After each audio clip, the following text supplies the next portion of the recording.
السلام علیکم۔ مکہ معظمہ میں ولید نامی کافر رہا کرتا تھا۔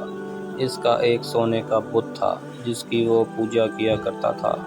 ایک دن اس بت میں حرکت پیدا ہوئی اور وہ کہنے لگا، لوگو، محمد اللہ کے رسول نہیں، اس کی تصدیق مت کرنا معاذ اللہ۔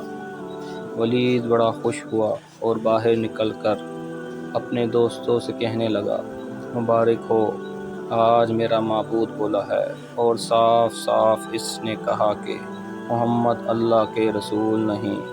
یہ سن کر لوگ اس کے گھر آئے اور دیکھا کہ واقعی اس کا بت یہ جملے دہرا رہا ہے۔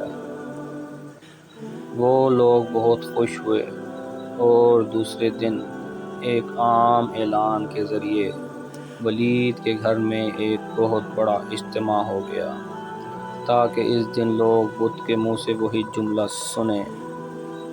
اس بڑے اجتماع میں ان لوگوں نے حضور صلی اللہ علیہ وآلہ وسلم کو بھی دعوت دی تاکہ حضور صلی اللہ علیہ وآلہ وسلم خود تشریف لا کر بت کے منہ سے وہی جملے سنیں۔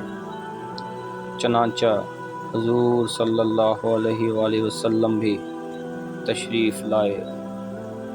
جب نبی کریم صلی اللہ علیہ وآلہ وسلم تشریف لائے تو بت بول اٹھا، اے لوگو، خوب جان لو کہ محمد صلی اللہ علیہ وآلہ وسلم اللہ کے سچے رسول ہیں۔ ان کا ہر ارشاد سچا ہے اور ان کا دین حق پر ہے۔ تم اور تمہارے بت جھوٹے ہیں جو تمہیں گمراہ کرنے والے ہیں۔ اگر تم اس سچے رسول پر ایمان نہ لاؤ گے تو جہنم میں جاؤ گے۔ بس عقل مندی سے کام لو اور سچے رسول صلی اللہ علیہ وآلہ وسلم کی غلامی اختیار کر لو۔ بت کی یہ باتیں سن کر ولید بڑا گھبرایا اور اپنے معبود کو پکڑ کر زمین پر دے مارا اور اس کے ٹکڑے ٹکڑے کر دیے۔ حضور صلی اللہ علیہ وآلہ وسلم فاتحانہ طور پر واپس ہوئے تو راستے میں ایک گھوڑ سوار جو سبز پوش تھا حضور صلی اللہ علیہ وآلہ وسلم سے ملا۔ اس کے ہاتھ میں تلوار تھی جس سے خون ٹپک رہا تھا۔ حضور صلی اللہ علیہ وآلہ وسلم نے فرمایا، تم کون ہو؟ بولا، میں جن ہوں اور آپ کا غلام اور مسلمان ہوں۔ جبل طور میں رہتا ہوں۔ میرا نام معین بن العبر ہے۔ میں کچھ دنوں کے لیے کہیں باہر گیا ہوا تھا۔ آج گھر واپس آیا تو میرے گھر والے رو رہے تھے۔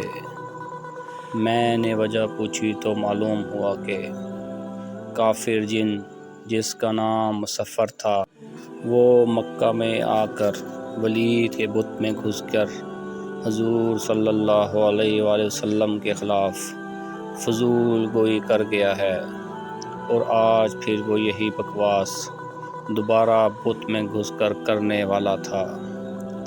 اس سے پہلے وہ آپ کے متعلق بکواس کرتا، یا رسول اللہ صلی اللہ علیہ وآلہ وسلم، مجھے سخت غصہ آیا۔